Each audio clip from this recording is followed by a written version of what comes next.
Hello，又係淘寶片啊！咁今次咧就淘咗一啲又係關於滴膠用品嘅工具啦。咁首先咧就係淘咗一啲帽啦。咁呢啲淘咗兩個嘅啫，因為佢一排好似有4個定6個嘅，咁我用唔晒啦，咁所以就每款淘咗兩個嘅。咁跟住呢款咧就再比較薄身啲嘅咧，咁就我就淘咗一個啦。咁跟住咧就仲有一個咧就真係好大個，呢個好似係9cm乘9cm嘅。咁我真係開頭咧就冇諗住咁大個啦，翻嚟個 size 即係實物啦，真係估唔到，我都唔知有冇用啊！到時呢個真係因為會用到好多滴膠先用到啦。咁不過都好實淨，呢個帽都幾靚嘅。咁然之後咧，就呢間鋪頭咧就仲有啦，就其實最主力都係想淘呢兩個嘅帽嘅。咁就係一個金字塔嘅三角形嘅帽啦。就係咪叫四邊定零錐？我唔記得咗佢個名叫咩㗎。咁啊有4個邊嘅，佢就倒出嚟咧就三角形嘅呢個尖嘅。咁或者到時做咗嗰陣咧，喺 IG 嗰度同你share 下啦。呢個帽都香港買好貴啊，所以咧就特登喺淘寶揾啦。咁都後尾揾到啦。咁其實都唔平淘寶。跟住咧就亦都淘一個啦，就呢個圓錐體嘅。咁我發覺咧好似比我想象中嘅 size 比較大咗少少啊。不過倒出嚟嘅帽唔知點啦。咁都係啦，到時做咗都係喺 IG 度分享俾你哋睇下啦。咁呢啲都係光面嘅呢個就反而就平少少啦呢個。咁跟住咧就仲有淘翻啲工具啦。咁啲針筒啦。咁因為先前啲針筒都用到殘晒啦，咁所以咧就淘翻每樣5ml 同埋10ml 每樣2個啦。咁跟住咧就淘咗一啲有一次都係啊，上次都淘過嘅，就係呢啲叫做金箔紙啊，係啦。我咧就上次淘玫瑰金嘅，咁今次咧就淘咗一啲唔同色啦，但係叫唔知紫銅啊，係咪啊？但係出嚟咧，我覺得都係同玫瑰金差唔多色啦呢隻。咁就係有5張嘅呢個。咁之後咧，仲有呢隻銀唔係金色啊，係啊銀。本來我想淘銀色，但係我又覺得太多，所以冇淘啦。咁就淘咗隻金色。呢隻金幾靚嘅，即係淡淡地啦，咁係啦。咁但係就冇上次淘嗰間嗰個 package 咁靚啦，好似好肉酸咁樣捲埋咁樣草紙咁樣。但係佢好似2個幾人民幣就有每款有5張咁樣咯。咁然之後咧就淘咗一啲扣仔嘅，到時就用嚟倒咗呢啲圓錐體啲帽，睇下可唔可以扣落去嚟用咯。咁就係呢啲嘅。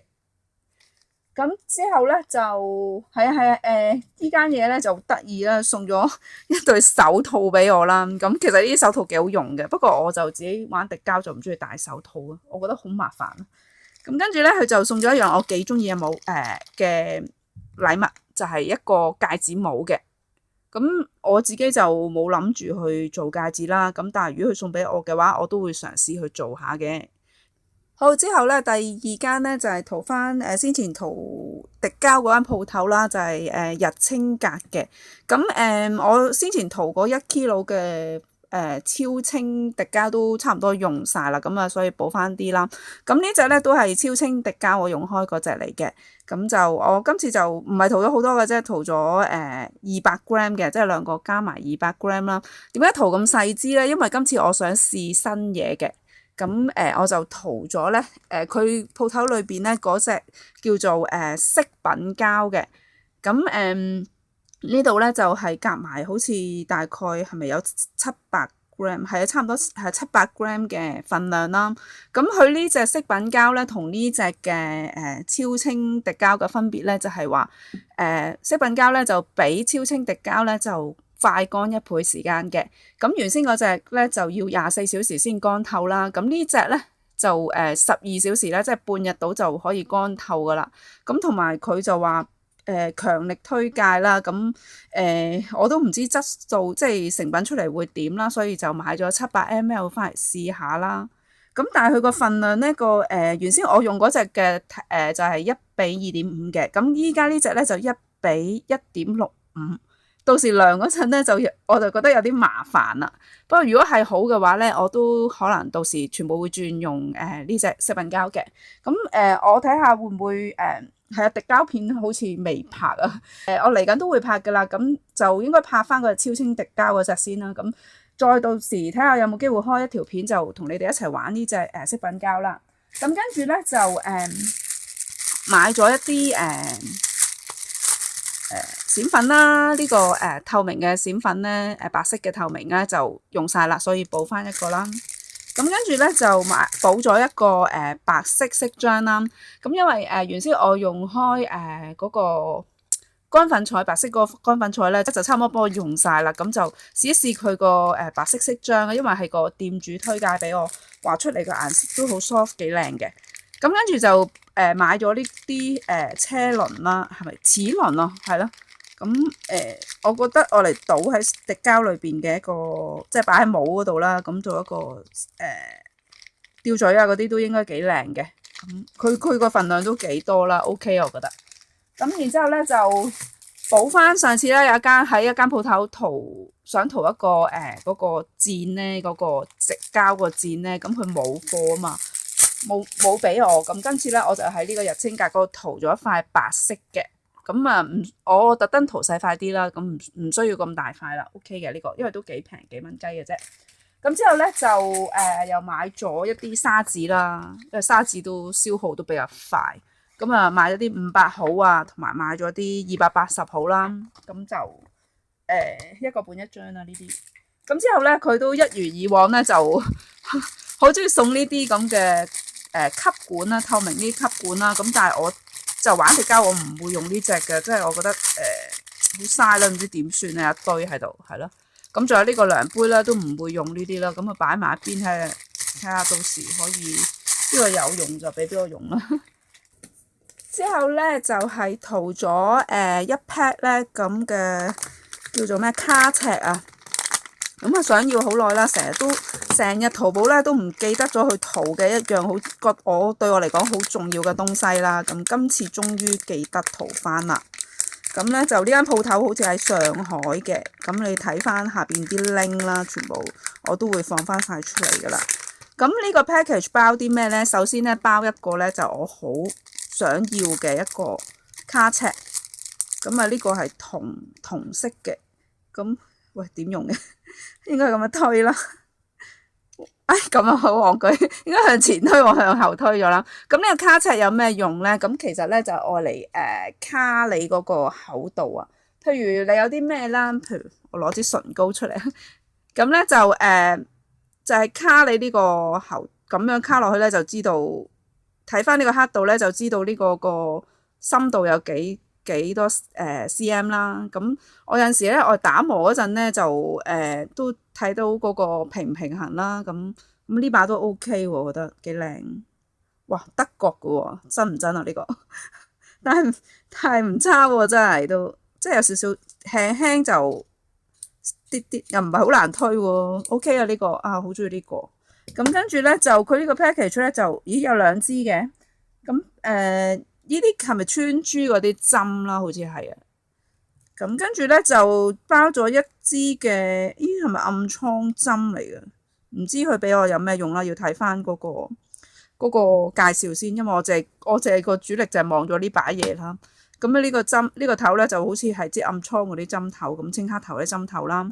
咁仲有一個我都想要好耐噶啦，呢個又係成日都唔記得買嘅。咁佢咧就一個 package 咁啊啱晒我啦。呢個就係抹銀布啦。咁有陣時屋企有啲銀器變黑咗咧，咁我都可以攞翻嚟去捽咧就變翻靚噶啦。咁呢個 package 唔貴噶，好似10幾蚊人民幣啦，我覺得超值啊呢個。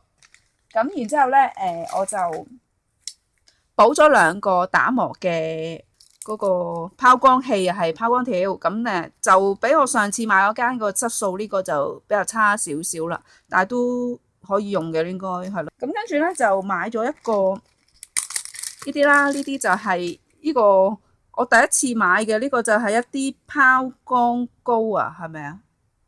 唔記得個學名啦，但係要睇翻條 link 先。咁佢咧其實呢個都嗰個份量唔多啦，但係都好似幾蚊啦。呢度係俾你咧，有陣時咧打磨完我自己滴膠飾物啦，咁或者人哋玩嗰啲佛珠啊嗰類型嘅嘢咧，咁我嚟抹落去咧，跟住揾布捽咧就會更加之靚嘅。呢個都係會試嘅。咁跟住咧就買咗一個好得意嘅，我覺得好得意啦。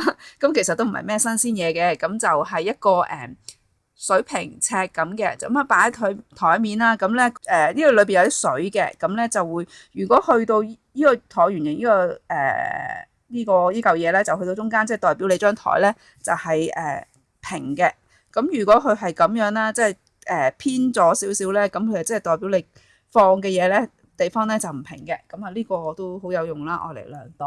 咁跟住咧就又係買咗見到佢嗰個砂紙好平啊！即係頭先我係買完嗰間日清格斯後先見到呢間啦。咁就佢啲砂紙仲平，呢隻就3毫紙一張，呢隻咧就係5毫紙一張咁，所以又補啲啦咁好多砂紙用啦。咁之後咧就第二間啦。原來手工嗰啲用品嘢咧就已經講完啦。咁今次唔係淘咗好多嘅啫。咁嚟緊嗰啲咧就係啲林沈嘢啊。咁咧就幫我媽咧就淘咗一啲好大堆嘅耳機啦。咁好耐之前都幫佢淘過一堆啦，咁佢就用晒啦。咁所以咧今次又幫佢淘翻20條啦。咁呢啲就係好出笨笨嘅耳機啦。咁就個百一條嘅，係啦，個百人仔一條啦。咁試咗個質素，佢都話 OK 嘅，同佢平時咧即係喺深水埗買嗰啲10零蚊、10零20蚊條嗰啲質素咧，都係差唔多嘅啲聲。咁我都 OK 啦。如果咁平嘅話，我買一堆都係幾十蚊啦，等佢慢慢聽啦。好，之後咧就買咗一對呢啲落雨嗰陣着嘅涼鞋嘅。咁呢對涼鞋咧就非常之抵啦，咁就只不過賣15.8人民幣嘅啫，咁就包埋國內個郵費啦咁樣。咁我買嗰陣咧都仲好擔心啦，嗰個質素係咪真係差得好犀利咧？因為咁平啊嘛。咁結果翻嚟咧睇翻呢啲邊，即係個底啊同埋啲邊位咧都可以接受嘅。咁喺呢啲位咧有少少即係黑色一點點啦。咁應該係啦，捽得甩嘅呢啲要捽翻靚佢啦呢啲。咁啊15.8，即係買嚟落雨嗰陣，即係大雨天嗰陣着咧就唔怕整濕隻鞋啦。咁啊非常之啱心水呢對鞋。咁佢有粉紅同埋白，仲有黑嘅。咁我見好多人買粉紅啦。咁啊跟住即係諗下都係信自己，即係買翻對白色啦。咁都 OK，我幾滿意嘅呢對鞋。咁我等間會着上腳俾你哋睇下啦。到最後啦，就買咗一啲零食啦，就買咗呢隻叫薯脆嘅小食嘅，咁就係麻辣香鍋味嘅，咁啊辣辣地嘅。咁佢一次咧就要買20條呢啲咁嘅包裝啦，咁佢就包郵嘅，咁就加送一條嘅。咁我點解會買呢啲零食咧？就因為屋企人咧先前就去大陸啦，咁去咗嗰啲超級市場咧就買咗幾隻唔同味啦，咁其中一款咧就係呢隻啦。咁我而家開嚟俾你睇下啦。咁我翻嚟食完之後咧，咁佢哋又未去大陸啦，所以我就上淘寶嗰度睇下有冇啦，結果就有啦。咁佢就兩個1毫幾一條啦，係啦。咁係啦，運到落嚟都有啲，呢啲都碎咗好多啦，係。咁都 OK 嘅，都唔算話粉身碎骨啦。咁我就試一塊啦，咁佢就咁樣嘅，一塊咁樣細細塊嘅，咁好脆啦，係我之前食嗰隻嚟嘅，佢就少少有麻辣味啦，好香口啦。咁我覺得咧呢隻咧就送粥咧，即係譬如有陣時食粥咧去送下啦。擺落啲粥度，咁跟住或者係有陣時口痕嗰陣咧，就當好似食薯片咁食啦，咁好抵食啦，唔錯呢隻。咁好啦，咁今日咧嘅介紹就係咁多啦，多謝你收睇，拜拜。